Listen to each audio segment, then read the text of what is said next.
Muito bem, continuando os nossos vídeos aqui, iremos lidar agora sobre uma questão um pouco mais técnica em relação às diretrizes da atuação pedagógica.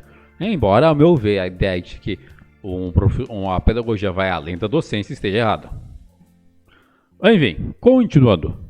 As diretrizes exprimem... Aliás, antes de entrar, fazer um pequeno esclarecimento. Eu não vou ficar lendo artigo aqui, ficar lendo lei, ficar lendo linha, parágrafo daqui, parágrafo de lá. Não. Isso daqui não é o foco. Eu não quero lidar com uma questão puramente técnica e burocrática do que a lei tal fala, do que uma diretriz tal fala, em artigo tal, em linha tal. Isso daqui é puramente burocracia. Meu objetivo aqui é pontuar a atuação dos professores nas áreas escolares e não escolares, com base nesse trabalho que eu já falei. De todo o trabalho escolher, esse aqui é o melhor. Então, o meu objetivo aqui é falar sobre a natureza do trabalho pedagógico escolar, mas também sobre como esse trabalho ele está relacionado aos seus diferentes contextos, com foco específico na atuação dos professores de história. Eu já utilizei a expressão puxar sardinha anteriormente, e não deixei de ser verdade, mas aquilo. O meu objetivo é a história em si. Então, a partir disso daqui, eu tenho como objetivo tentar observar como seria a atuação de um professor de história nos diferentes espaços, bem como a conceituação disto. Além da organização dos espaços educacionais, formais e não formais, como eles são organizados, ou como esses contextos podem ser trabalhados. Compreendido? Vamos ao texto. Então, embora apareça o termo diretrizes, eu não vou ler diretriz alguma. Compreendido? Eu vou me focar no conteúdo imediato. Porque o meu objetivo aqui é ter uma base que nos traga maiores informações sobre este conteúdo em si. Então, ficar lidando com termos mais técnicos vai acabar escapando ao meu objetivo primordial. Compreendido? Bom, eu acredito que já tenha se fazido ali. Como eu disse, o artigo inteiro está destacado. Eu poderia ter deixado apenas essas partes que eu iria ler, mas eu deixei o artigo inteiro para caso alguém queira ler, possa ler no link que eu passei, ou dar pausa e ir lendo os artigos, os pontos destacados em vermelho. Lembrando também que eu estou dando a minha opinião sobre tudo isso. Então, não necessariamente eu concordo com tudo que está sendo posto, da maneira que está sendo posta. Concordo sim, na maioria das vezes, mas eu pontuo em relação ao conhecimento dos profissionais da história. Continuando, agora sim, lendo, as diretrizes seria do curso de pedagogia exprimem a possibilidade da atuação do pedagogo em espaços de educação não escolar, mas com uma contradição explícita que pode ser vista delineada na formação do curso de pedagogia, onde são concentrados os saberes e práticas específicas para a educação escolar. A meu ver, isso aqui não tem contradição alguma. Bom, vamos ver primeiro por que a meu ver isso não tem contradição alguma, lidando com os assuntos que podem ser tratados além da formação propriamente dita da pedagogia para um espaço não escolar.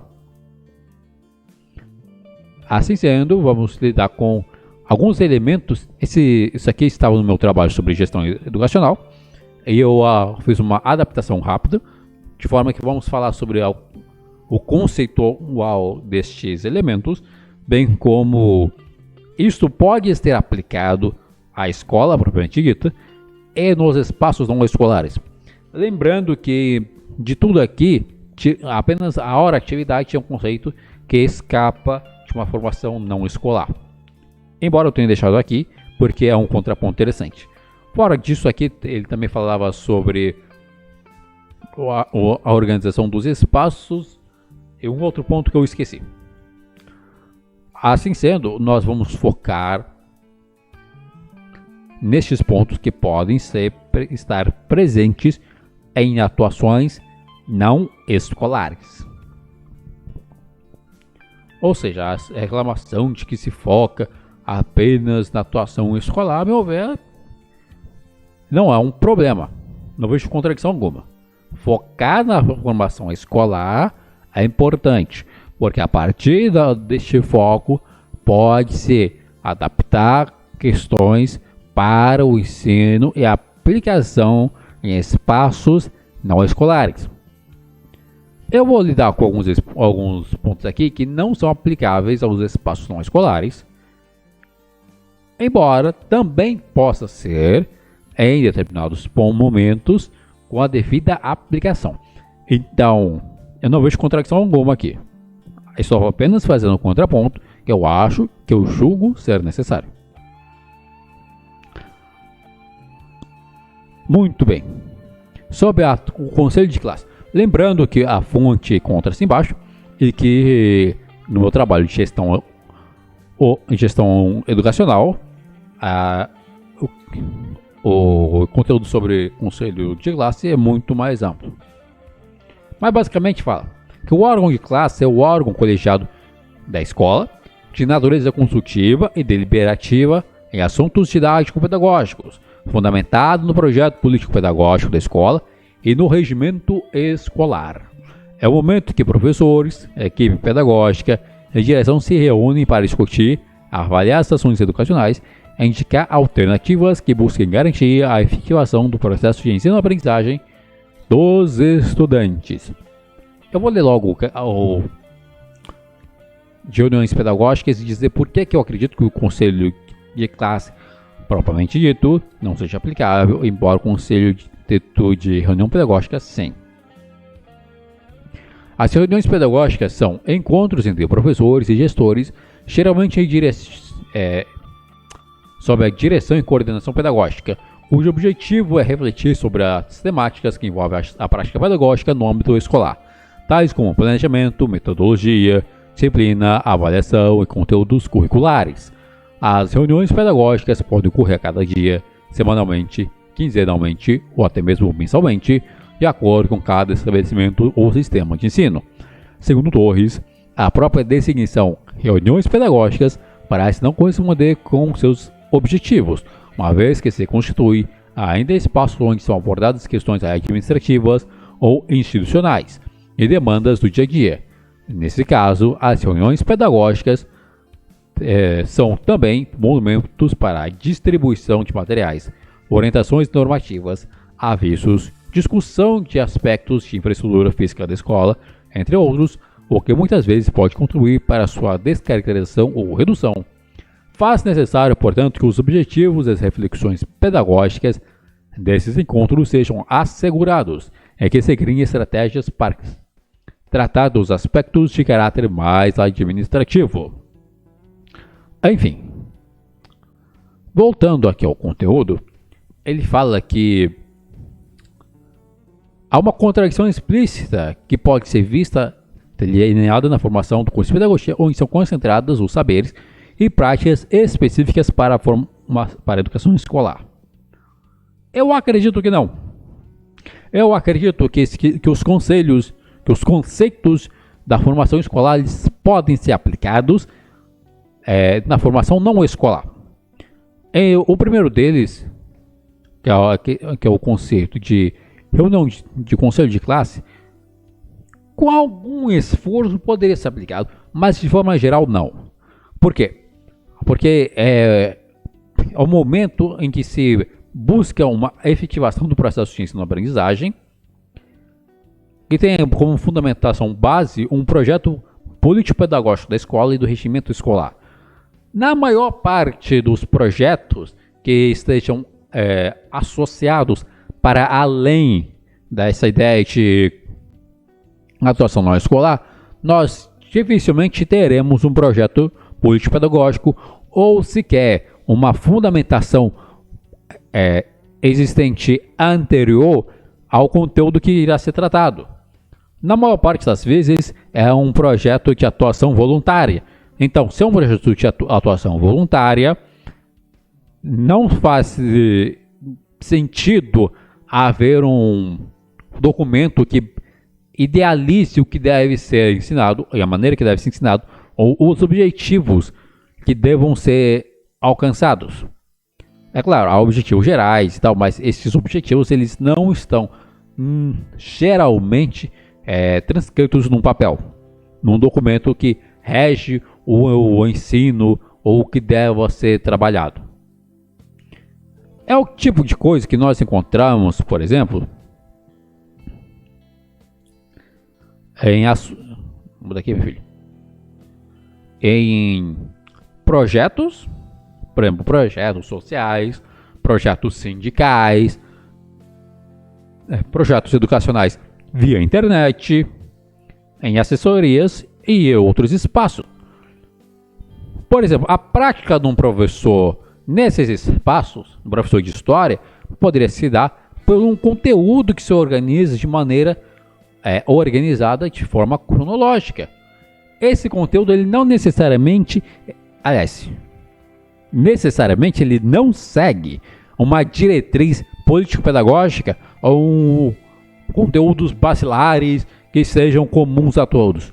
Pelo contrário, apenas o conteúdo por si só. Cada um que se vire para interpretar isso. A não ser que o professor, de história, já deu uma interpretação sobre o conteúdo ao qual ele está passando, e daí cabe à pessoa que está assistindo aceitar e julgar isso como sendo crível ou não, de acordo com os pontos apresentados. Essa atuação ela não parte de uma atuação centralizada sobre um objetivo já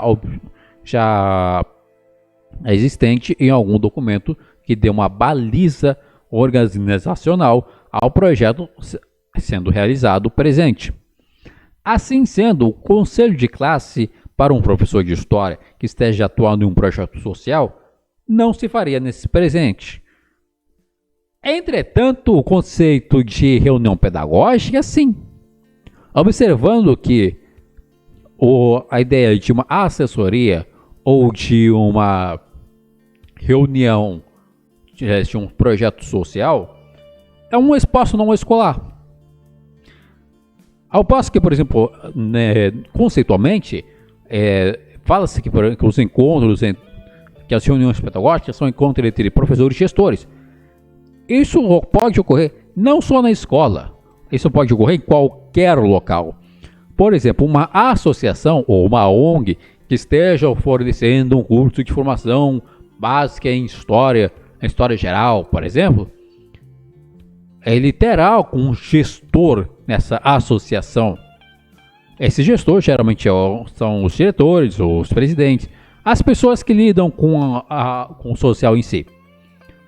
E ao encontro entre os professores sobre o conteúdo que está sendo passado e esse conteúdo entre a pessoa que está fornecendo esse espaço.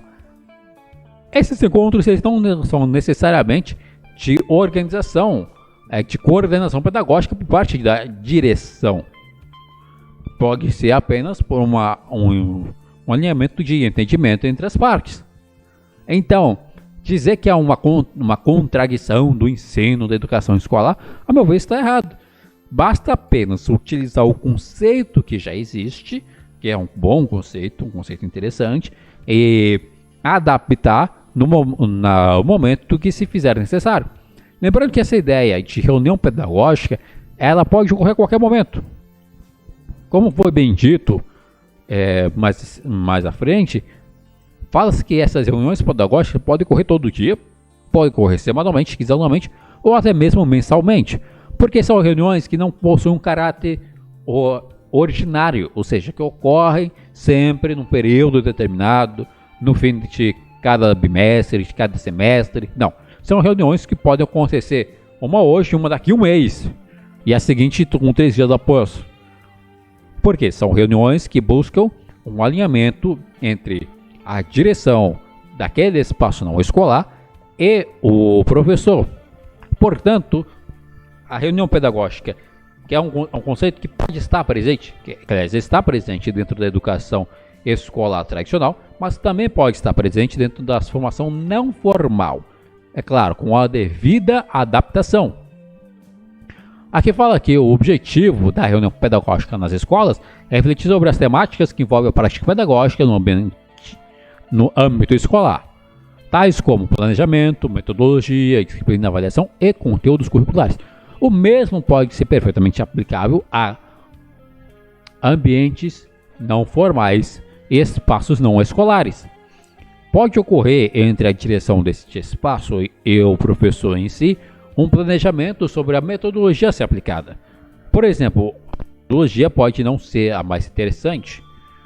Então, um alinhamento sobre a metodologia pode estar perfeitamente claro entre ambas as partes, desde que isso daí seja a diferença principal entre uma reunião pedagógica em um espaço escolar para um espaço não escolar é como é feita essa coordenação.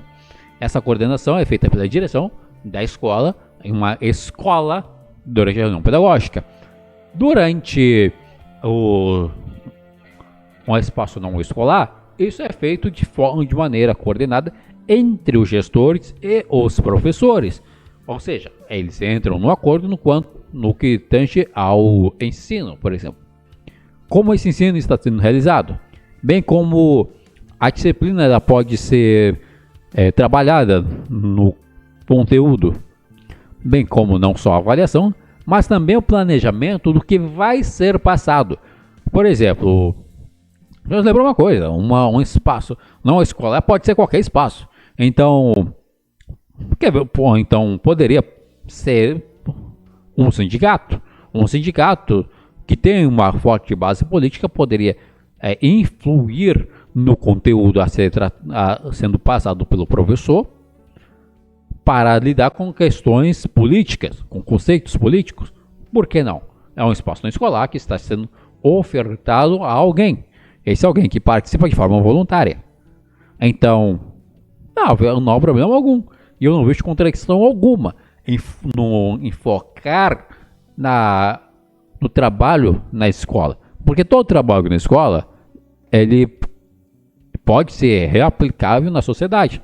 Afinal, é bom ter isso em mente, que a escola nada mais é do que um espaço formal, né, para a formação de cidadãos para a sociedade. Só que, se ela forma para a sociedade, ela é também um reflexo da sociedade.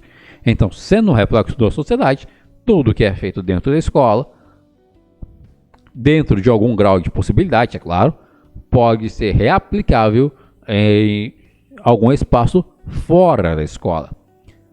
Lembrando, por exemplo, que essa ideia de reunião pedagógica, ela pode ser realizada por meio de assessorias, em espaços, inclusive, não físicos, em espaços virtuais. Se eu não me engano, Felipe Santorini é um filósofo que ele tem turmas. Ele tem basicamente um clube do livro. Todo mês ele trabalha um livro diferente, dos autores clássicos da filosofia, ou dos autores modernos, enfim. Existe o esquema lá que ele trabalha. A forma como o conteúdo vai ser desenvolvido é feita de forma colaborativa. Por exemplo, ao final de cada mês, há 2 a 3 reuniões marcadas, na qual ele participa de uma live com várias pessoas por meio de algum aplicativo de conversa virtual, de uma sala de bate-papo, como o Zoom ou o Hangout, em que as pessoas que estão interessadas em participar, elas dão sugestões, dão dicas, dão ideias, então, sobre os temas que serão trabalhados no mês seguinte. Então, é uma assessoria. Sim, é uma assessoria para o ensino da história. De fato, é formal? Não. Mas participa quem quer. E, assim sendo, pode-se dizer que é uma coordenação pedagógica. Afinal, acho que Felipe Santorini, ele trabalha com conteúdo, ele é formado é professor de filosofia, ele tem um conteúdo pedagógico que é feito, que é organizado de forma colaborativa. É óbvio que a maneira como isso será trabalhada, isso é o planejamento, cabe exclusivamente a ele. Mas os assuntos, e por assim dizer, a influência no currículo é feita de maneira colaborativa. É algo que está perfeitamente adequado a um espaço não formal. Então, falar que há uma contradição da educação especializada em relação aos espaços, não. Basta adaptar. Gente, é o seguinte, é apenas uma questão de adaptação, é de criatividade. Pensar um conceito que já existe e reaplicá-lo. Por outro lado, o Torres fala que as reuniões pedagógicas, o termo, não parece corresponder com o objetivo, uma vez que se constitui em espaços onde são abordadas questões administrativas ou institucionais sobre a demanda do dia a dia. No trabalho que eu fiz sobre gestão educacional, eu falei que isso daqui é algo que, a meu ver, está de acordo com, não escapa nada do objetivo. Mas agora, sobre os espaços não formais, é perfeitamente adequado. Afinal, vamos pensar uma coisa.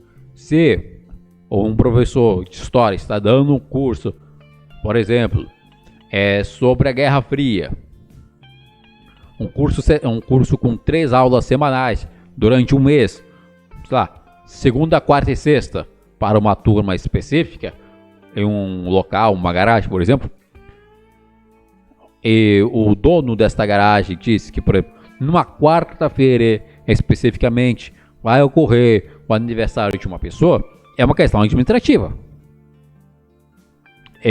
Obviamente, naquele momento, o professor não conseguirá passar o conteúdo da forma que deveria. É uma questão administrativa, até mesmo institucional. É uma demanda daquele dia específico. O que o professor pode fazer? Ok, eu não vou dar aula nesse dia. Darei a aula seguinte e estenderei um pouco esse conteúdo. Tem algo errado nisso? Não. É perfeitamente válido. Então, a ideia de reunião pedagógica, ela não só é aplicável, como ela é interessante para uma sintonia entre quem está dando a aula e a administração do local. Nesse sentido, de acordo com Torres, as reuniões pedagógicas são também momentos para a distribuição de materiais, orientações normativas, avisos e discussão de aspectos da infraestrutura física das escolas, entre outros.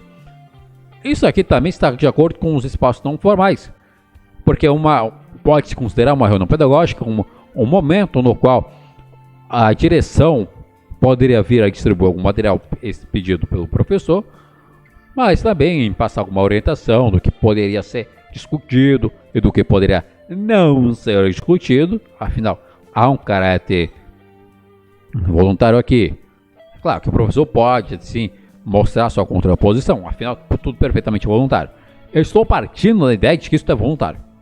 Então, poderia mostrar sua objeção, explicar o porquê um conteúdo deveria ser passado, mas da forma como ele seria trabalhado, bem como as discussões de aspectos de infraestrutura. Por exemplo, uma reunião pedagógica poderia ser falar assim, não vai dar para realizar o conteúdo naquele dia. Perfeitamente adequado. Entre outros, o que muitas vezes pode contribuir para a descaracterização ou redução. Pelo contrário, a meu ver, isso aqui só reforça a ideia de que uma reunião pedagógica é uma reunião na qual ambas as partes podem entrar em um acordo para a boa execução do conteúdo em um espaço não formal, seja esse espaço físico ou virtual. Faz necessário, portanto, que os objetivos e as reflexões pedagógicas desses encontros, assim assegurados, é que se criem estratégias para tratar dos aspectos de caráter mais administrativo. Gente, isso aqui é exatamente o que os espaços não formais fazem todo santo dia. Adequar os recursos, sejam recursos inclusive pedagógicos, para a execução do objetivo. Outro aspecto que nós poderíamos trabalhar, aliás, esse não é trabalhável, mas é interessante, que é o conceito de hora-atividade. Este texto eu tirei do site da Advocacia Moreno, e eu trouxe ele, o conteúdo dele é interessante, muito interessante. É um texto gigante que fala sobre a normativação deste serviço, né? Não, desta obrigatoriedade diante da nossa legislação. Basicamente, eu vou ler aqui, eu falo assim, que o conceito de hora-atividade, eu recomendo que vocês leiam o artigo original, porque é um artigo imenso e está bem explicado. É um artigo jurídico, então tem muita referência jurídica ali, mas está bem fundamentado.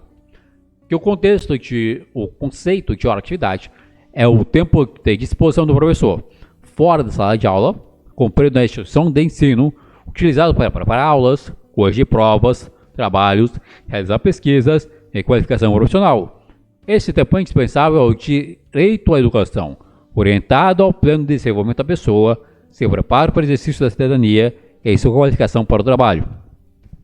Depois ele fala sobre como isso foi reconhecido pelo Supremo Tribunal Federal, sobre como isto é constitucional no parágrafo 4º do artigo 2º da Lei 11.738 de 2008, e como é assegurada a fração mínima de 1 hora, aliás, de 1/3 da carga horária para atividade extra-classe dentro da escola, enfim.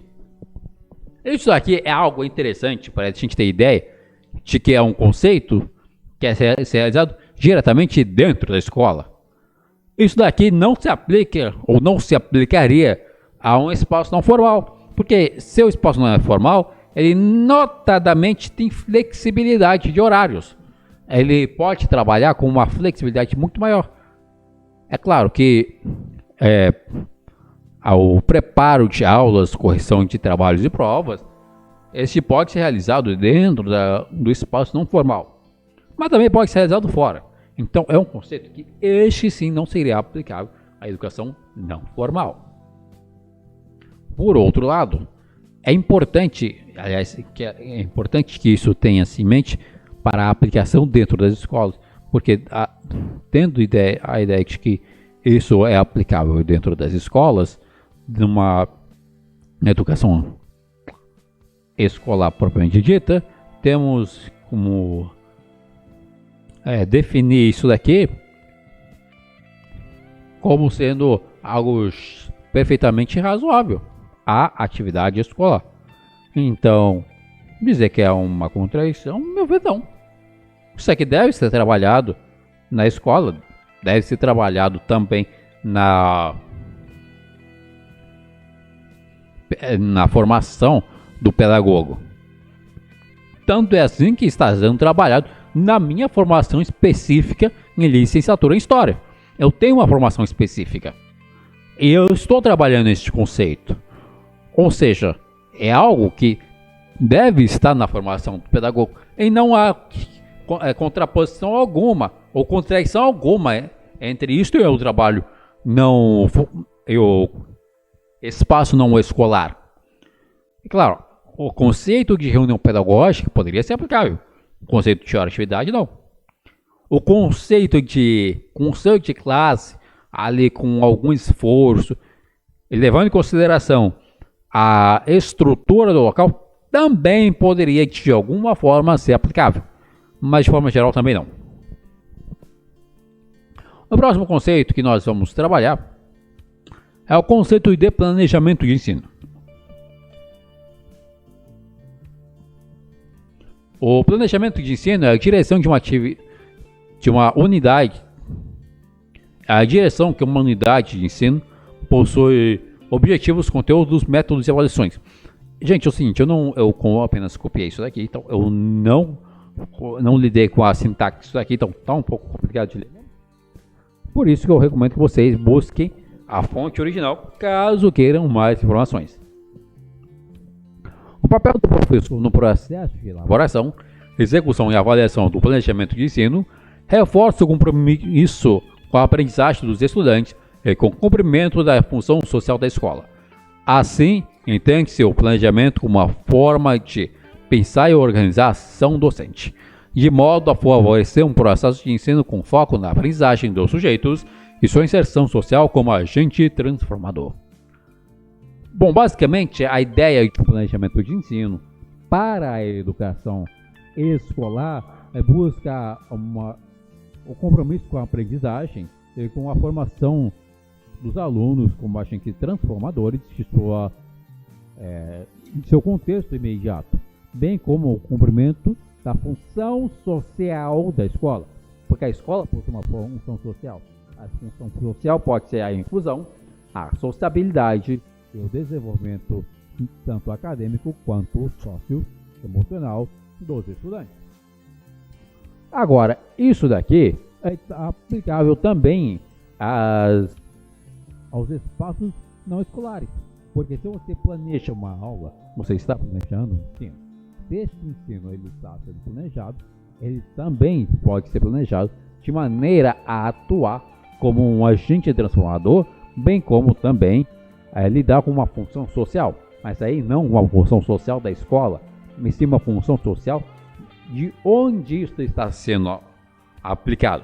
Para os espaços não escolares físicos de uma associação, pode ser uma função social inclusiva, uma função social que venha a dar um esclarecimento, uma abrangência de conteúdos, bem como uma conscientização às pessoas naquele espaço imediato.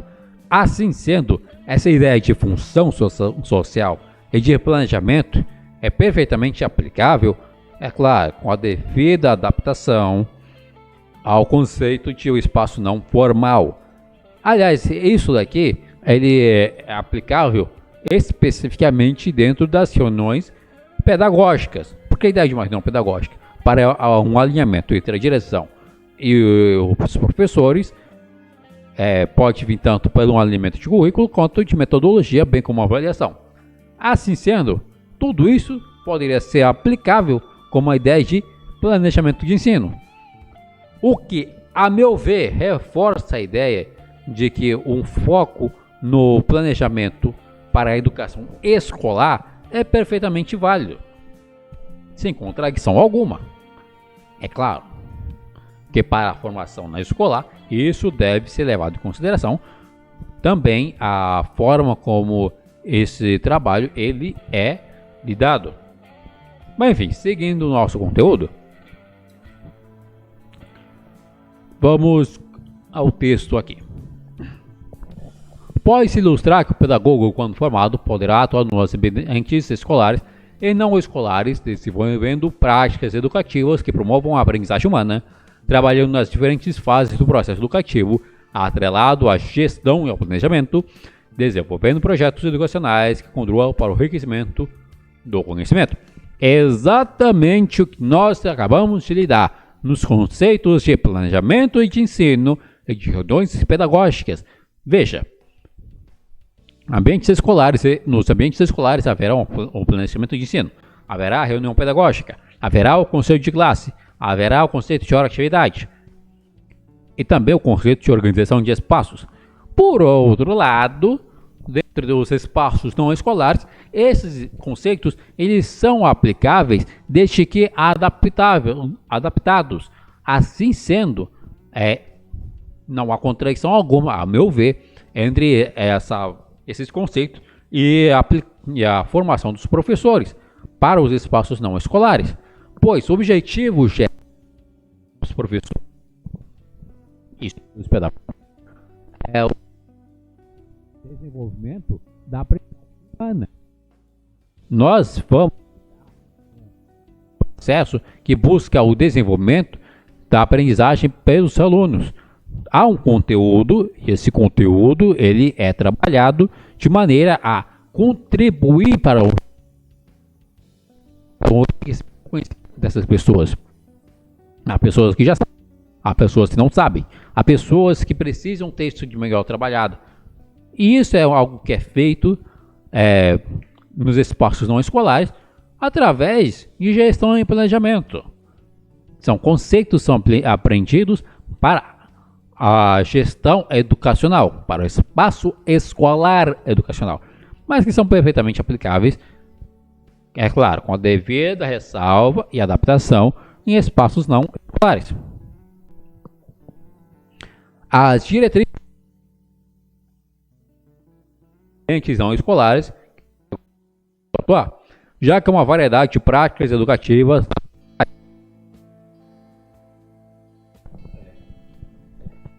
as diretrizes onde o pedagogo pode atuar. E é bom que não diga mesmo, pois ao não dizer, basicamente disse tudo. Se você não diz nada, você está dizendo tudo. Se você diz tudo, você está dizendo o nada também. Você está dizendo o que não pode ser feito. Então, ao não dizer estes espaços de atuação, basicamente está se dizendo que qualquer espaço de atuação é válido. Com isso, o Libanil salienta que, se há uma diversidade de práticas educativas, há também uma diversidade de pedagogias. A pedagogia familiar, a pedagogia sindical, a pedagogia dos meios de comunicação, a pedagogia dos meios sociais e também a pedagogia escolar. Isso daqui eu discordo um pouquinho. Porque você fala assim, que há uma pedagogia familiar, há uma pedagogia sindical, uma pedagogia dos meios de comunicação e dos movimentos sociais da escola. Basicamente você está categorizando o ensino. E o ensino é o mesmo para cada local. Então, essa ideia de que há uma categorização de pedagogias para diferentes âmbitos, a meu ver, não é aplicável. O que é aplicável aqui é a ideia geral de que o ensino ele pode ser desenvolvido em qualquer espaço. O que vai determinar a forma como esse ensino será lidado será o ambiente onde isso será trabalhado. Então, numa família ou num sindicato, a forma pela qual esse conteúdo será trabalhado pode vir a ser, e não necessariamente será, diferente do que será trabalhado na escola. Quais são as diferenças principais que poderíamos ter em relação à escola? A profundidade. Se você tem um curso mais profundo sobre um conteúdo, é natural pensar que esse curso ele será mais específico que os demais sobre esse mesmo conteúdo. Assim sendo, nós podemos pensar que esses cursos eles são mais profundos que um curso da escola, mas não necessariamente o conteúdo presente ali ele seria diferente do conteúdo passado na escola. Pelo contrário, seria o mesmo conteúdo, com a diferença agora de que há um maior foco ao conteúdo, tendo em vista a adaptação ao espaço em que se encontra. Assim sendo, por exemplo, uma pedagogia dos meios de comunicação seria falsa. Aos meios de comunicação, nós teremos um conteúdo mais objetivo, o que não necessariamente iria criar uma categoria própria para meios de comunicação. Teremos, como exemplo do professor Pasquale, conteúdos rápidos, objetivos e explicativos, voltados a um conteúdo mais acadêmico, que cumprem bem e perfeitamente a sua função. Então, dizer que há uma pedagogia dos meios de comunicação, ao meu ver, não é aplicável. Por outro lado, a ideia de uma pedagogia sindical é a mesma pedagogia que você aplicaria na sala de aula, com a diferença de que, num sindicato, eu já falei aqui e repito, os sindicatos do Brasil eles possuem uma forte carga política, e não há problema algum nisso. No sindicato, o que teremos de diferente da escola seria justamente essa dimensão política. E seriam os conceitos nos quais essa dimensão seria trabalhada. O que diferenciaria isso da escola? Um conteúdo a mais? Então, a meu ver, esse conteúdo a mais, ele não necessariamente seria diferente da escola. Ou mesmo se aplicaria a ideia dos movimentos sociais. Como assim uma pedagogia aos movimentos sociais? Nos movimentos sociais, o que deve ter em foco são as necessidades imediatas.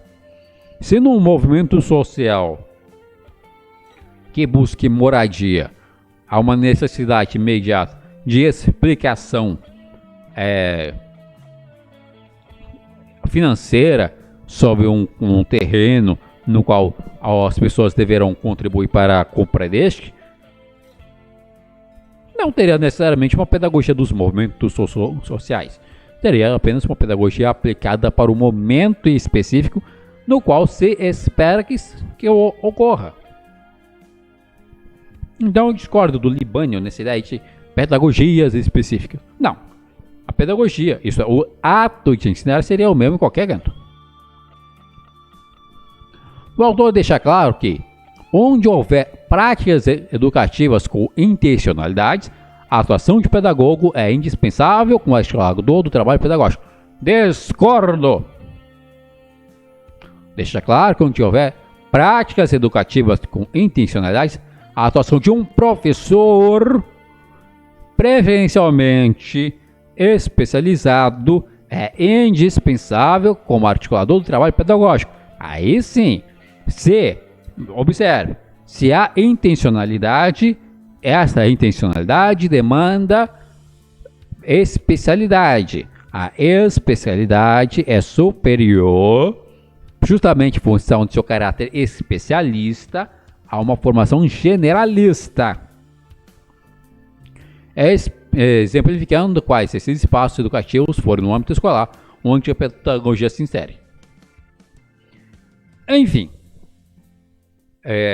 eu concordo com a ideia de que a pedagogia ela está presente em qualquer local, mas eu discordo da ideia de que é indispensável um pedagogo nesse local. Não, não é indispensável.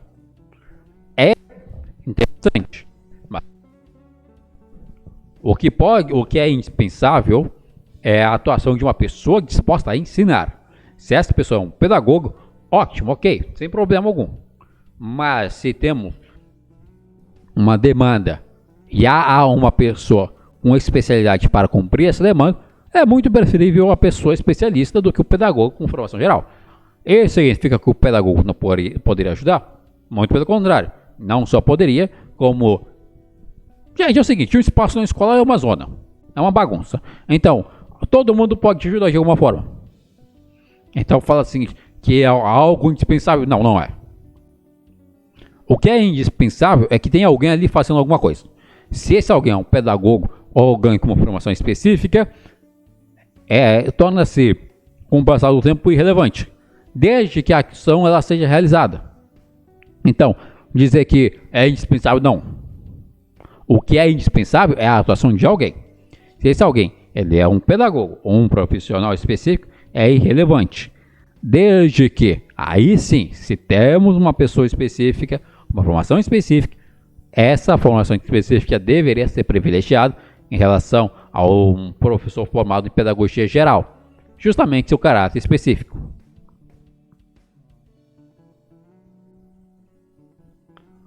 O pedagogo com formação em pedagogia, não, o pedagogo com formação em quê? Em astronomia. Deve ter competência e habilidade educativa para exercer sua prática profissional em todo ambiente que sejam necessárias intervenções pedagógicas. Discordo novamente, porque ele forma-se que o pedagogo com formação em pedagogia, no passado, em alguns trechos no passado, diz que qualquer pessoa que tenha ensine poderia ser considerado um pedagogo. O que quereria se dizer que professores com formação específica também serão pedagogos. Eu discordei dessa visão porque eu acredito que há uma categorização específica para os pedagogos e para os professores é interessante justamente pelo fato dos professores terem uma formação especialista e os pedagogos terem uma formação generalista. Então, a meu ver, a diferenciação pedagogo-professor é interessante, mas ao meu ver, ao passo que aquele sim se contradiz ao que foi escrito no passado.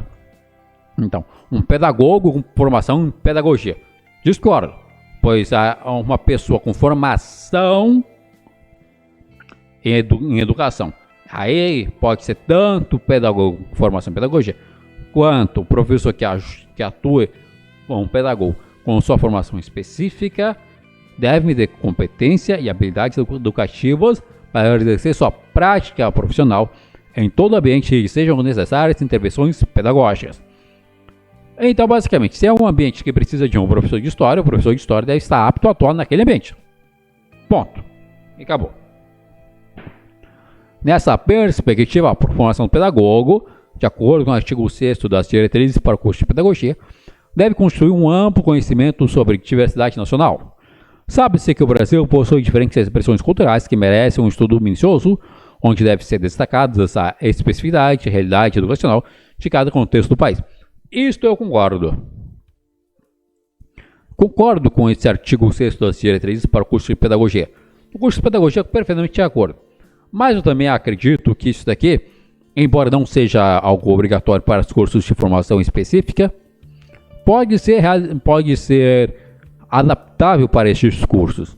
Por exemplo, conhecer as diferentes expressões culturais de um estado pode ser importante para ter uma maior aceitação do ensino que está sendo realizado.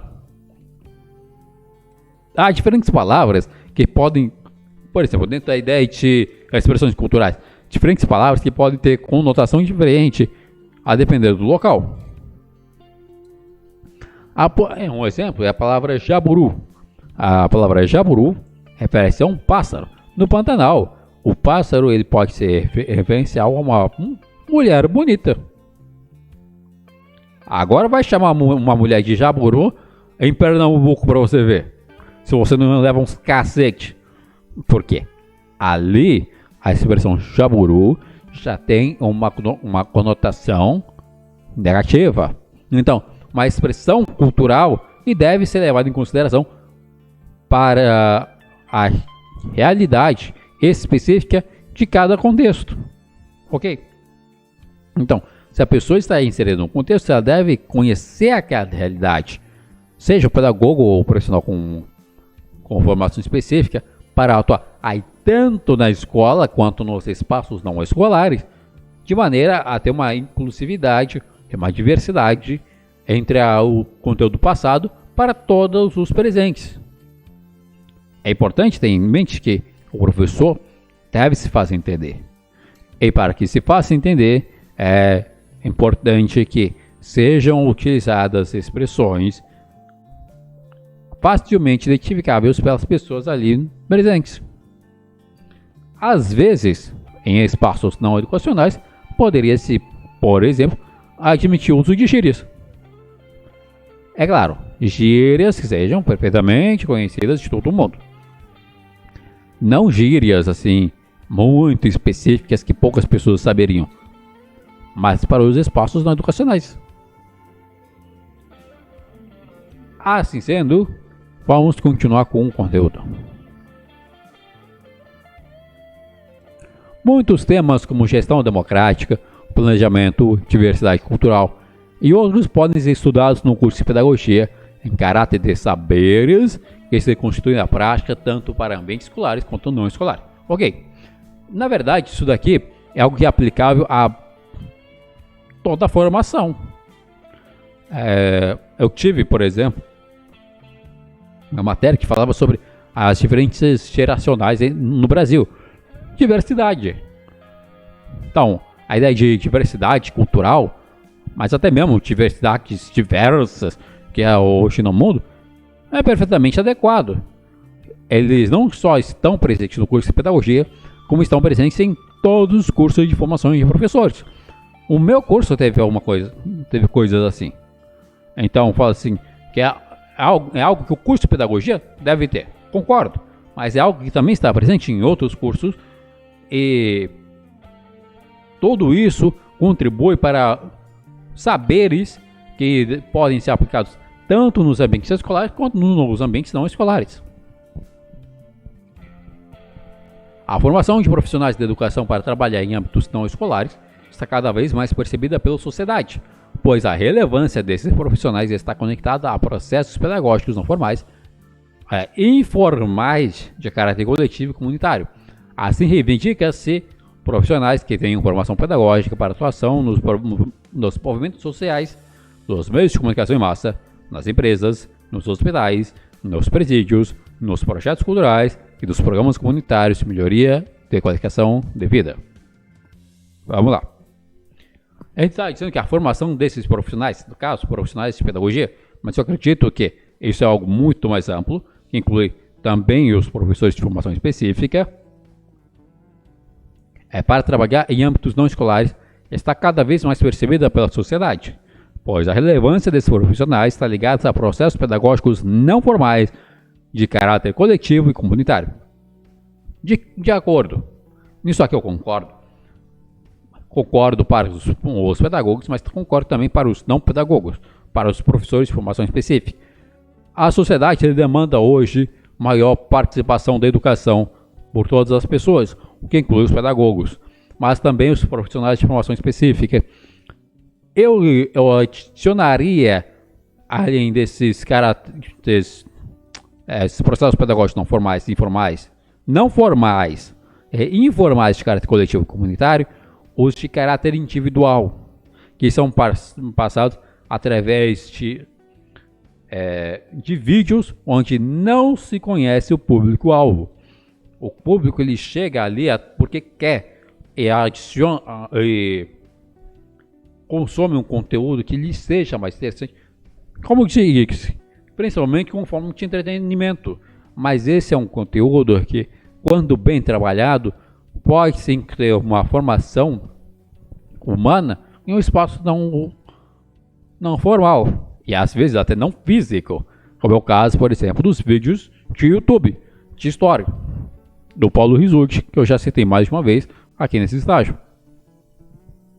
Então, assim sendo, há uma requisição maior pela sociedade, tanto para os profissionais de pedagogia quanto para os profissionais específicos.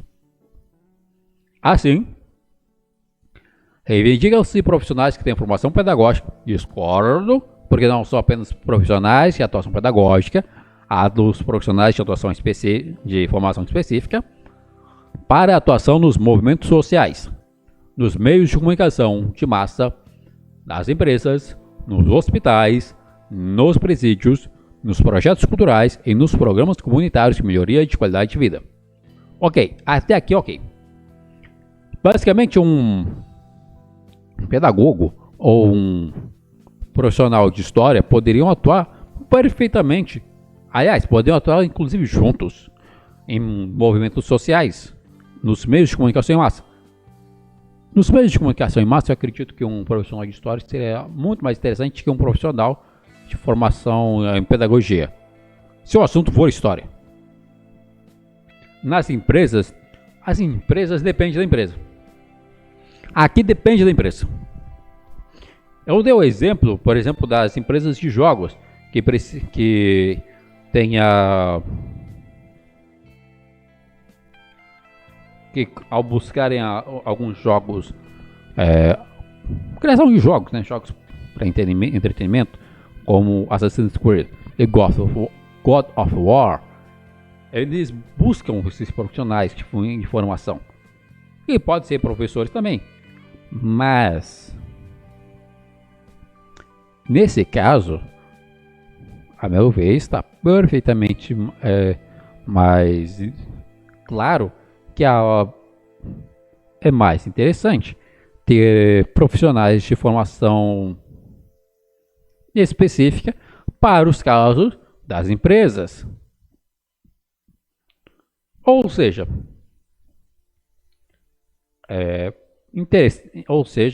temos como ideia principal aqui que para a atuação, que é uma atuação requerida pela sociedade, os profissionais de formação específica nas empresas seriam mais interessantes do que pedagogos em si.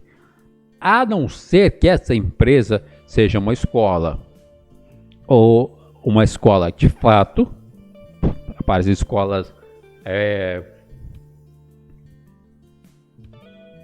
as escolas privadas, ou uma empresa que receba o nome de escola e não seja necessariamente uma escola. Que seriam, por exemplo, as escolas de idiomas. Aí eu concordo que a atuação de profissionais em pedagogia estaria interessante. Mas eu discordo na ideia de que apenas os profissionais de pedagogia serão interessantes.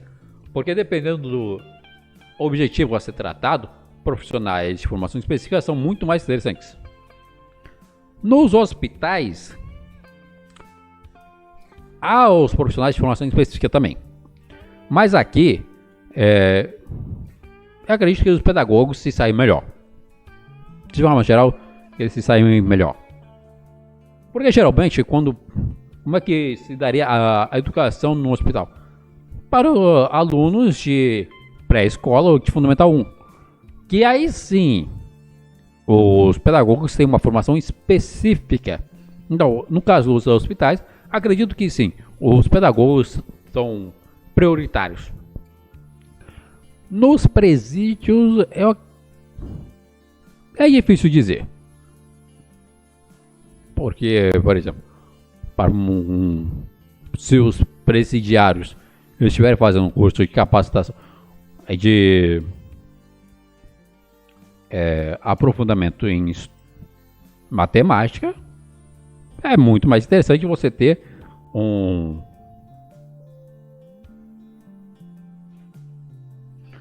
profissional, um professor de matemática, do que ter um professor de pedagogia. A meu ver, é mais interessante. Projetos culturais e projetos comunitários. A mesma coisa. Um projeto são coisas voluntárias. Que, de novo, se houver um profissional de formação específica, é mais interessante do que um profissional de uma formação generalista.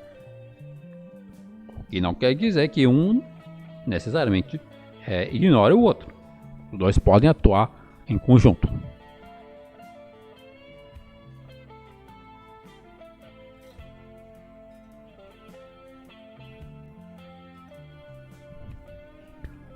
Libânio e Pimenta destacam que o pedagógico e o docente são termos interrelacionados, mas conceitualmente distintos, que eu discordo. Portanto, reduzir a ação pedagógica à docência é produzir um reducionismo conceitual, um estreitamento do conceito de pedagogia.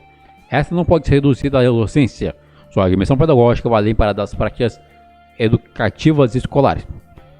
Essa afirmação de que a pedagogia vai para além das práticas educativas escolares, eu concordo. Mas dizer que a pedagogia ela é diferente da docência, eu discordo. Ora, a prática da pedagogia, ela em si, ela demanda a atuação de pessoas. Olha isso. A prática do pedagogo em si prescinde o ensino de alguma coisa. Esse ensino ele pode ser oral ou pode ser escrito, mas está ensinando alguma coisa. E se está ensinando alguma coisa, é docência, pô. Falar que é um reducionismo, não. A meu ver, a docência não só está ligada à pedagogia, como a prática em si. Docência é a prática em si da pedagogia. O que não quer dizer que isso esteja restrito à escola. Pelo contrário, ela é muito mais ampla além da escola. Entretanto, eu entendo a ideia das pessoas que dizem que a pedagogia, Parece que a docência é algo puramente escolar. Eu entendo essa ideia, mas eu discordo, porque a docência pode ser realizada fora da escola. E na realidade, se está se ensinando algo em um ambiente não escola, está sendo docente do mesmo jeito. É necessário repensar, rediscutir e reformular esses processos que compõem a formação inicial do pedagogo, paralela às demandas educativas apresentadas na realidade contemporânea, as quais transcendem os espaços educativos escolares e não escolares. Vamos lá. É necessário repensar, rediscutir, reformular esses processos que compõem a formação inicial do pedagogo, paralela às demandas educativas. Bom, isso aqui, a meu ver, casa perfeitamente com a ideia de que o pessoal ainda não conseguiu descobrir o que se trata a pedagogia. Porque em última análise é isso. O que é a pedagogia? Não há um conceito final. Por quê? Porque sempre há uma dúvida nova. Ao passo que na história, por exemplo, o conceito ele é claro. É ensinar-se a história e estudar-se a história como ciência. É claro, há os conceitos, por exemplo, da formação social, da função social da escola, da integração, da inclusão e entre outros. Mas não dá para dizer que que o conceito da pedagogia está perfeitamente fechado. Pelo contrário, aqui eu acredito que está claro que a pedagogia é um conceito aberto ainda. E sendo um conceito aberto ainda, o pessoal vai ter que repensar muito tempo e no final das contas não vai chegar a conclusão nenhuma. E nisso que eu vejo, a meu ver, que a formação específica torna-se mais interessante que a formação pedagógica para as pessoas que têm um objetivo específico. Eu quero dar aula de história, pô. Não quero dar aula assim de matemática para criança. É porque eu sou ruim de lidar com crianças ou sou ruim em matemática? Não. É algo que eu não me vejo fazendo. Assim sendo, bem como eu, tem diversas outras pessoas que preferem lidar com a história porque é um assunto muito mais interessante. E ensinar a história porque, primeiro, é algo que diz respeito à personalidade dessas pessoas. Então, assim sendo, essa formação torna-se mais interessante do que as outras. Porque, pelo menos o que aparece aqui, é que a pessoa ainda não conseguiu entender o que é pedagogia. De acordo com a crítica ao Libânio, há uma citação aqui que vamos ler. Abre aspas. A pedagogia é a ciência que deverá organizar a concretização dos meios e processos educativos em uma sociedade. É meio forçado isso aqui, mas eu concordo. Saberes que se organizam historicamente, fundamentando a base dos saberes, das diretrizes e orientações à praxe educativa. Aqui é onde me pega. Saberes que se organizam historicamente. Se o pessoal não sabe definir direito o que é pedagogia, como é que vai se meter a querer lidar com história? Ora, os saberes que se organizam historicamente são realizados obrigatoriamente por professores de história. Pessoas que buscam compreender não só o contexto, como as datas, os personagens, as motivações, a aplicação disso e o conceito que estava por trás de cada forma e por que as pessoas atuaram da maneira que atuaram, mesmo que por vezes essa atuação pudesse parecer ou estar fora de um conceito de realidade ou de lógica. Ora, isso aqui, meu ver, é pura puxação de saco para a pedagogia. A pedagogia não se organiza historicamente, fundamentando a base dos saberes. Não, porra! Desculpa pelo palavrão. Ela não se fundamenta nisso. Ela se fundamenta em passar um conhecimento que foi organizado por uma pessoa com uma formação específica. Se o pedagogo ele vai passar um conteúdo de história, esse conteúdo de história ele foi pensado, foi trabalhado, foi organizado, foi analisado, e até mesmo essa praxe, a educação, ela foi feita por um profissional que tem uma formação específica, seja esse profissional um professor de história ou um bacharel de história. O mesmo se aplica a diferentes outras áreas. Ou vocês acham, por acaso, que um livro de história dos terceiro ano do ensino fundamental foi escrito por um pedagogo? Um livro de matemática? Não! Um livro de matemática foi escrito por um matemático. A pessoa pode ter uma formação em pedagogia que escreveu? Sim! E uma especialização em matemática, que é o que lhe dá base para escrever sobre isso. Aí me falar que é a base, que é fundamento, a base dos saberes? Coisa nenhuma, meu filho. Isso aqui é puxação de saco. A base curricular do curso de pedagogia deve ser o campo pedagógico dinamizado nos diversos espaços da sociedade. Ok, compreendo, ok, concordo. Que asseiam por pedagogos que estejam aptos a orientar e transformar as praxes educativas de acordo com as necessidades e intencionalidade de cada espaço educativo, seja escolar ou não escolar. Compreendo, mas faço ressalva novamente. Na palavra intencionalidades, se a intencionalidade de um espaço educativo, seja escolar ou não escolar, está fundamentado para um curso de história, para uma formação em história, é muito mais interessante ter um profissional capacitado nesta área, ao invés de ter um pedagogo de formação generalista. Porque a base, vamos lá, a base curricular, ou a base dos saberes que se organizam historicamente, foi feita por um profissional e deve ser feita por um profissional de formação específica. Afinal, tem que ser um conteúdo que seja relevante para a pessoa e que se passe ao objetivo expresso na intencionalidade, ou então vamos ter uma expressão de senso comum.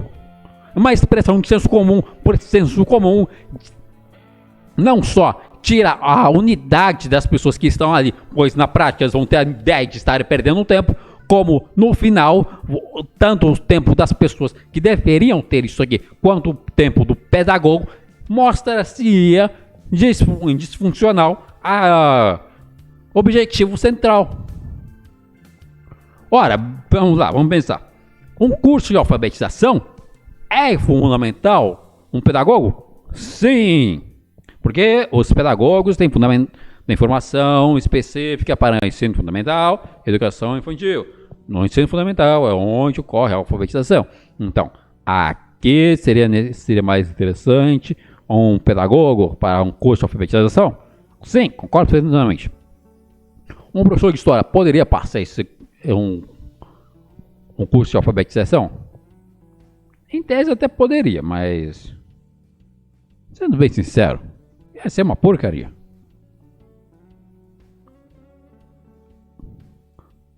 Assim sendo,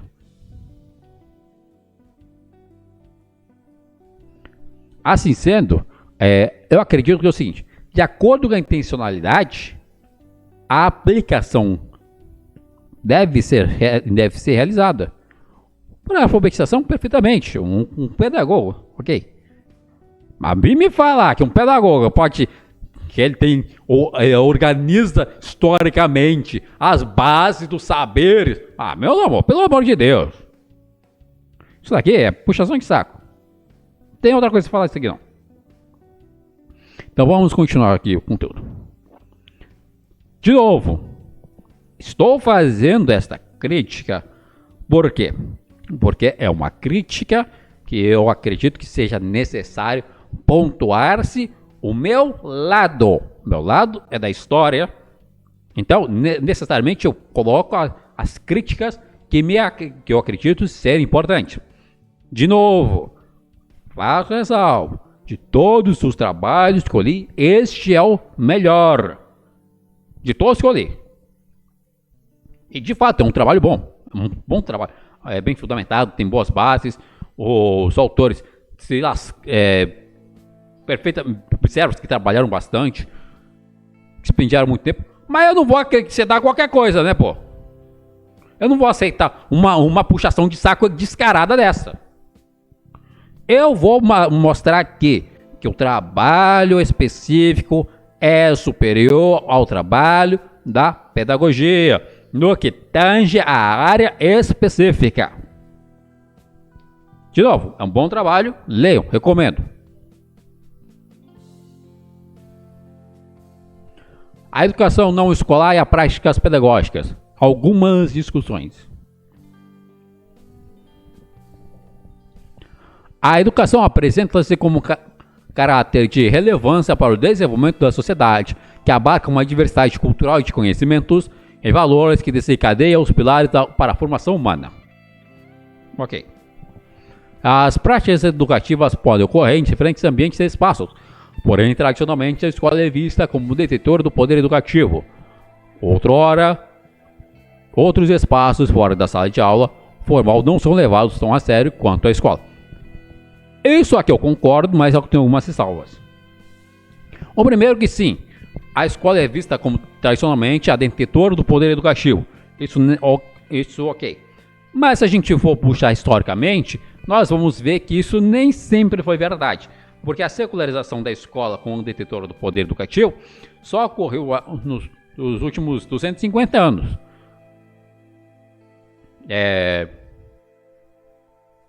Nos 1500 anos anteriores a ela, essa detentora do poder educativo geralmente era a igreja. Tanto que o Brasil foi por muitos tempos tendo uma autoridade central de educação, a Igreja Católica, que obviamente ensinava seus ritos, seus dogmas e sua religião. Então hoje isso é visto como a escola como detentor do poder educativo. E os espaços fora da sala de aula formal não são tão levados a sério quanto a escola. Concordo também. Mas eu discordo no que não é bem uma discordância. É uma observação de, por exemplo, para a pessoa que está interessada em aprender um conteúdo específico, tanto o espaço fora da escola quanto a escola em si, aliás, o espaço não escolar, pode ser mais interessante do que a escola. Por exemplo, a pessoa que quer saber sobre a Revolução Francesa, ela vai ver uma série de vídeos no YouTube, por exemplo, focados na Revolução Francesa. Esses vídeos eles são muito mais completos do que o conteúdo que poderia ser passado na escola, em virtude da falta de tempo. Quer dizer que os professores da escola não são capazes, tá? Não, são perfeitamente capazes. Mas às vezes, por uma questão de falta de tempo, esse conteúdo pode não ser trabalhado, como geralmente não é, com a profundidade que gostaríamos que tivesse. Assim sendo, esses espaços fora da escola, embora não sejam tão levados a sério quanto a escola, na visão da sociedade como um todo, eu vejo um movimento atual de busca da valorização desses espaços, especialmente os espaços virtuais, para a busca de conhecimento. Ok. No entanto, a educação está em todos os lugares possíveis, seja na escola, na igreja, em casa, ou até mesmo conversando na rua com os amigos. Sim.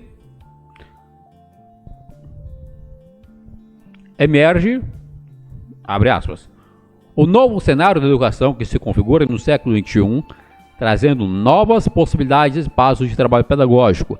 A educação em espaços não escolares vem confirmar a realidade que vivemos. Exato, isso aqui eu concordo precisamente.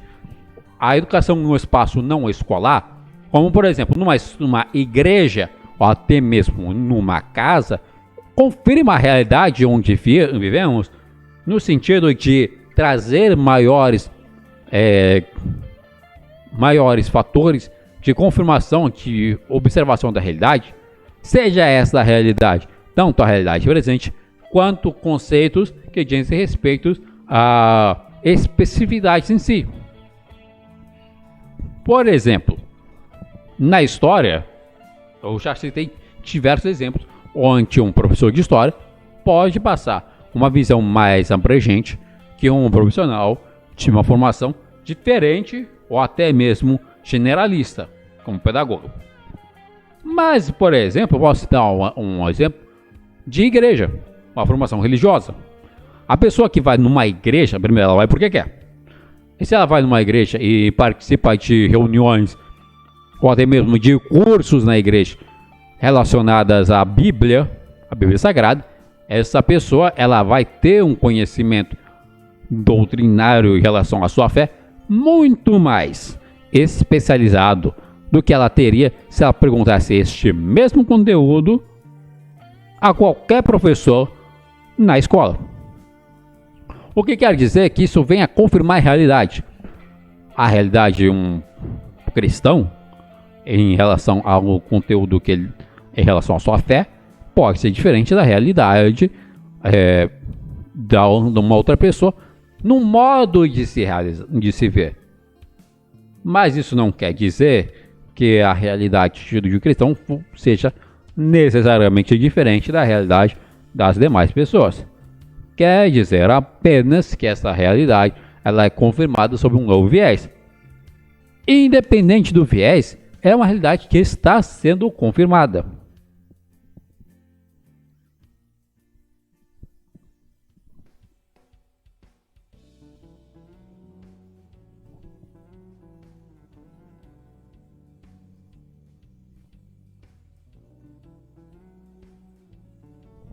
Bom, continuando, Libânio define as modalidades da educação em 3 dimensões. A. Educação formal. B. Educação não formal. E 3. Informal. A educação formal caracteriza-se por possuir um cunho educativo estruturado, organizado, planejado com intencionalidade definida e sistemática. A educação escolar não convencional é tipicamente formal. Já a educação não formal se liga nas atividades intencionais, mas com baixo nível de estruturação e sistematização com relações pedagógicas sem formalidades. Tem-se também a educação informal, que apresenta caráter não intencional, que resulta das relações socioculturais e políticas de vida individual e grupal. Muito bem. A educação formal é a escola. É a escola por quê? Porque possui uma educação estruturada, organizada e planejada com uma intenção definida. Qual a intenção definida da educação formal? Essa educação definida da educação formal é, dentro das áreas específicas, passar o conhecimento específico. Por exemplo, a intencionalidade da história é ensinar a história enquanto ciência, ensinar e buscar compreender a realidade nos momentos que se fizerem necessário dentro desse objetivo. Por outro lado, a educação não formal ela se liga às atividades intencionais, ou seja, ainda existe uma intencionalidade, mas existe um baixo nível de estruturação e sistematização com relações pedagógicas sem formalidade. Vamos lá. A educação não formal ela se dá por um objetivo de passar um conhecimento. Então, há uma intencionalidade. Só que essa intencionalidade, geralmente ela não tem estruturação. E quando tem essa estruturação, ela é uma estruturação baixa. Por quê? Porque a escola é caracterizada por uma alta estruturação, porque é um ambiente organizado para a formação de diversas ciências. Tem a história, tem a matemática, tem a filosofia, tem a sociologia, tem a física, a química, as artes, a biologia, o ensino de língua portuguesa, de língua inglesa, algumas escolas de língua espanhola. Enfim, é um espaço que lida com essas questões fortemente organizadas. Ao passo que dentro da organização não formal, nós temos geralmente uma intencionalidade. A intencionalidade para uma educação não formal, dentro da história, por exemplo, seria passar um conteúdo. Existe um baixo nível de estruturação? Sim. Também uma falta de sistematização, com relações pedagógicas sem formalidade. Ou seja, isso pode ser sistematizado, mas não existe uma relação pedagógica formal. Ou seja, pode ser uma coisa que ocorra com uma periodicidade, ou pode ser uma coisa que ocorra quando dá, para assim dizer. É uma coisa que não necessariamente ela tem uma organização, porque ela depende de outros fatores. Ao passo que a escola ela já é organizada nesse sentido, então ela depende de si mesma para proporcionar esses conteúdos. Agora, em relação à sistematização, eu vejo que uma boa parte dos conteúdos passados pelos educadores não formais são perfeitamente sistematizados. De novo, vou citar o Paulo Rizuti. Aliás, será que eu consigo? Eu acredito que eu consiga passar algum conteúdo aqui do Paulo Rizuti para mostrar para vocês.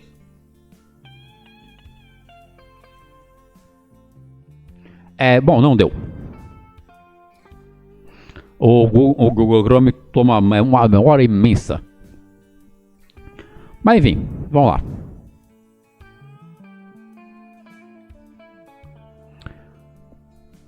O Paulo Rizuti, ele passa uma série de informações que são sistematicamente organizadas.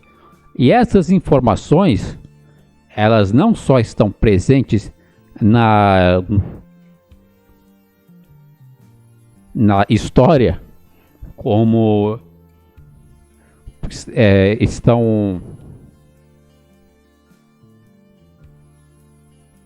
como também elas podem mostrar-se de acordo com a realidade. Vou colocar um vídeo aqui para mostrar para vocês. É isso mesmo, Paulo Rizuti.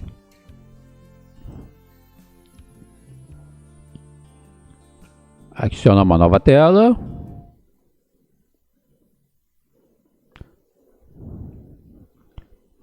Capture janela. Aqui, por exemplo, ó, aí temos a história o canal do Paulo Rizuti, é Paulo Rizuti, e o quadro onde ele conta é a história não contada de diversos cantos. Nesse caso específico, conta a saga e a queda dos Habsburgo, que foi ele é esse cara aqui. Então, uso de fotos,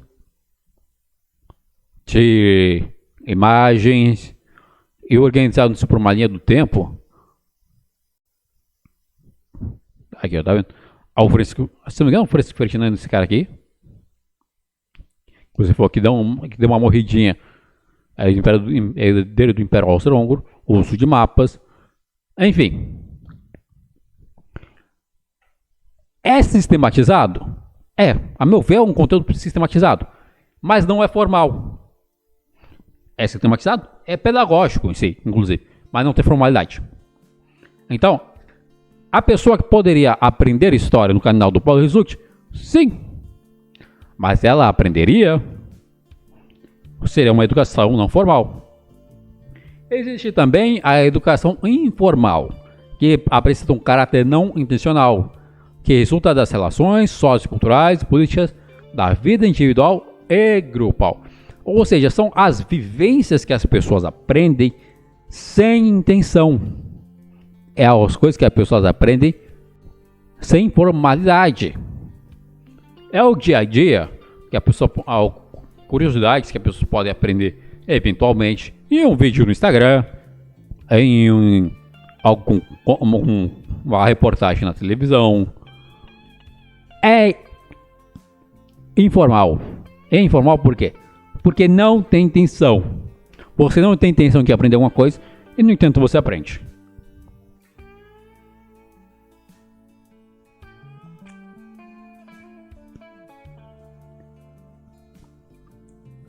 A relação dessas categorias de educação constitui pelas práticas educativas que podem ser dinamizadas com práticas pedagógicas, principalmente nos espaços formais e não formais.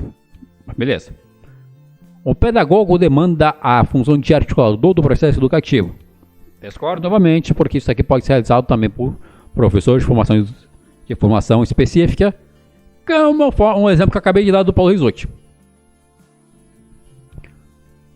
Cunha e outros salientam que a pedagogia se ocupa da educação intencional, seja no espaço formal, seja no espaço não formal, propondo-se investigar fatores que contribuem para a construção e a reconstrução do conhecimento humano produzido dentro de um contexto social. Ou seja, o objetivo da pedagogia, de acordo com na qual eu concordo, ela tem uma intenção, que é a construção do conhecimento humano dentro de um contexto. Ou seja, de acordo com Cunha, aliás, o Cunha me parece ter uma opinião muito mais elucidativa do que o Libânio, a pedagogia seria a construção de um conhecimento aplicado a um contexto. Afinal, vamos pensar, ninguém existe de maneira etérea. É fora de tempo e espaço. Vivemos em um tempo e um espaço. O que significa dizer que vivemos em um contexto, e o contexto no qual cada pessoa vive não necessariamente é igual ao contexto de outra pessoa. Duas pessoas, inclusive, podem estar no mesmo local, na mesma hora, e estarem vivendo contextos distintos. Exemplo, duas pessoas que estejam em um ônibus lotado. Essas duas pessoas estão com um telefone, com um fone de ouvido, assistindo cada uma série diferente. Estão no mesmo local, estão juntas, mas estão vivendo contextos completamente diferentes. O mesmo poderia ser dizer a aplicação pedagógica em si. Ela demanda um contexto. Desta forma, o pedagogo ou professores promove a educação de um modo intencional para a construção dos conhecimentos dos sujeitos, seja no contexto formal ou não formal. Perfeito.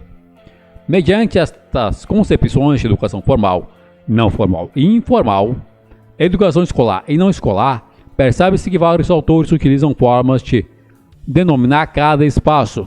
Concordo mais com o Cunha do que o Libânio. No entanto, assume-se neste trabalho, caracterizando os espaços formais e não formais, como espaços educativos escolares e espaços educativos não escolares. Concordo, de acordo. Pois tanto o espaço escolar quanto o não escolar são espaços que abrangem processos educativos que geram formação e conhecimentos. O diferencial desses espaços está direcionado a questões de certificação acadêmica e processos curriculares padronizados. Perfeito! De acordo. Aqui eu acredito que encerra-se toda a ideia da atuação dos processos de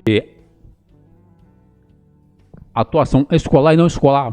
O que diferencia uma coisa da outra é uma questão de certificação e de padronização curricular. Apenas isso. A educação ela pode estar presente em qualquer local, independente da intencionalidade, da maneira como cada pessoa lida com isso. A educação ela pode ser realizada em qualquer lugar, em qualquer local, até mesmo fora de ambientes físicos, em ambientes virtuais. Deu o exemplo do Felipe Santorini. Aquilo ali é um processo que possui uma intencionalidade, é um processo de educação não escolar, que inclusive ocorre em um espaço não físico, porque acontece por meio de uma mentoria em filosofia, onde de forma coordenada entre ele e os seus alunos, eles escolhem o que será passado, ou seja, pode-se dizer inclusive que é uma reunião pedagógica, onde eles juntamente escolhem o conteúdo que vai ser passado, mas o planejamento deste conteúdo cabe inclusive ao Felipe Santorini. No entanto, isso em si não gera uma certificação e nem tem um currículo padronizado. Porque veja, se o currículo fosse padronizado, os alunos do Felipe Santorini simplesmente deveriam aceitar. E não é isso que acontece. O que acontece é que estes alunos, eles podem não só estarem juntos na sala de aula, juntos com o Felipe Santorini, definindo o currículo como contribuindo com ideias. Então não tem um currículo padronizado, nem tem uma certificação acadêmica. Pode sim ter uma certificação ali, não reconhecida pelo MEC, não reconhecida assim pelo Estado, mas ter ali uma certificação. Só que a certificação não é reconhecida. Então, o que diferenciaria aquele conteúdo desenvolvido pelo Felipe Santorini de uma faculdade de filosofia, por exemplo, seria a padronização do currículo e a certificação acadêmica, pois uma faculdade não só teria isso, como os alunos estariam naquela faculdade presentes sem qualquer voz ativa no que definiria o currículo. Eles, claro, eles podem estudar o que quiserem depois, podem educar-se informalmente com conteúdos além do currículo, mas no currículo em si eles não teriam poder. Ao passo que na educação não formal, não só os profissionais, os gestores, os diretores têm poder sobre o currículo, como esse poder ele te influenciar, pode lidar até sobre a padronização de como isso pode ser passado. Isso lidando a questão, então um espaço físico e um espaço virtual, inclusive, sequer existe questão de horário. Qualquer horário é horário. O conteúdo está gravado ali, você pode consumir aquele horário às 3 horas da manhã ou às 3 horas da tarde. Não faz diferença o horário que você irá consumir, porque ali quem dá a definir será você. Ao passo que dentro de uma educação formal, não só teremos um currículo padronizado de certificação, como teremos uma estrutura organizada. E essa estrutura, que geralmente ela não acontece na educação formal, é o que diferencia uma coisa da outra, além da certificação acadêmica válida e de um processo curricular padronizado. Assim sendo, por que eu digo que esse dos trabalhos que escolhi é o melhor? Porque nesta linha compreende-se basicamente todo o objetivo da educação formal e da educação não formal, que o espaço escolar, espaço não escolar, são dois espaços educativos que se diferenciam pela certificação e pela padronização dos currículos do que tange à educação formal, ao passo que a educação não formal não só não teria a certificação, como o seu currículo poderia ser eclético. Mas os dois também são caracterizados pela questão da intencionalidade de fornecer processos de educação para a formação e o conhecimento. Assim sendo, o que capacitaria um profissional de história para atuação nesses espaços não formais seria justamente a intencionalidade e a disponibilidade para os espaços físicos do espaço, para o espaço virtual. Porque quem irá assumir esse conteúdo não necessariamente irá assumir no momento onde isso foi gravado.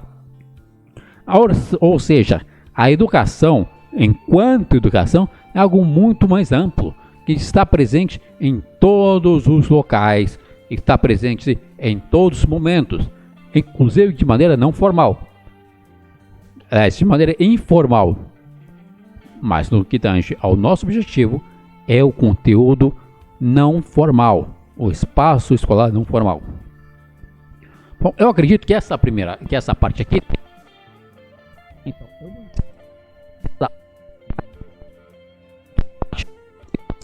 de trabalho. Mas antes eu vou dar uma mostrada para vocês. Olha, por alto, né?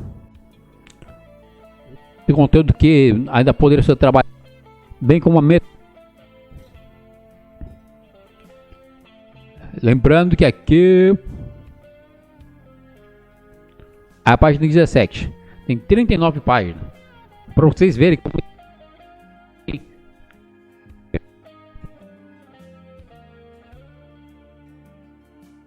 a gente já definiu ao que nos interessa. Colocar aqui até o final.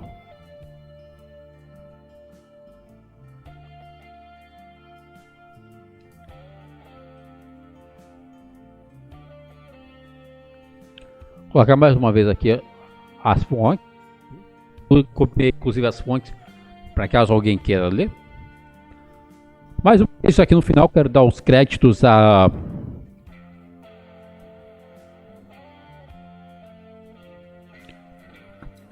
caramba, não mostrou aqui, pô. A Kathleen Tavares, Kathleen Tavares, que é pesquisadora na Universidade Federal do Amazonas.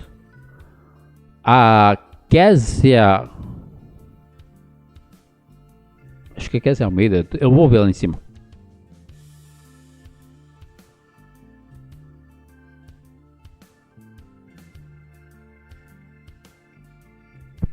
Federal do Amazonas. É originalmente de julho de 2019. E a fonte é esse site que é de onde eu retirei. Então é Jackson Juste, Kathleen Tavares Mota.